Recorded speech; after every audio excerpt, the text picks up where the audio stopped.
Après avoir été condamné pour violence conjugale, Stéphane Plaza va de nouveau devoir s'expliquer devant la police pour une toute nouvelle affaire.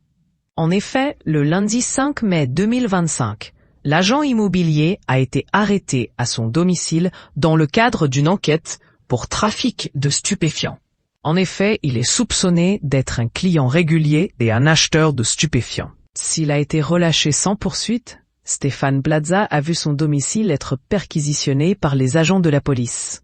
Et chez lui, plusieurs éléments ont été découverts, de l'argent liquide et des traces de consommation de cocaïne, selon nos confrères de BFM TV. Dans la même enquête, 2 autres personnes ont été arrêtées, notamment celle qui est soupçonnée d'avoir vendu la drogue à Stéphane Plaza.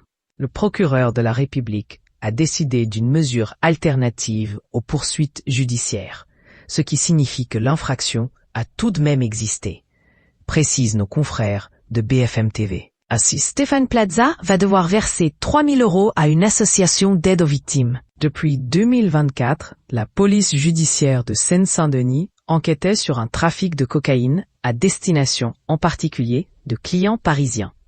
Dans le cadre de cette enquête, un homme de 50 ans, connu par les services de police, a été arrêté. Il a été pris en flagrant délit de livraison de cocaïne devant un immeuble du 20e arrondissement de Paris.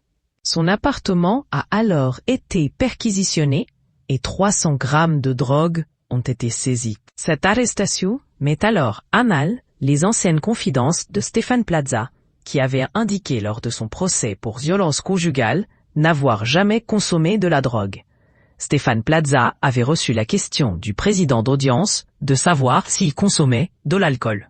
Il avait répondu qu'il en consommait de façon mondaine avant, mais que désormais il se contentait d'1 ou 2 verres par semaine.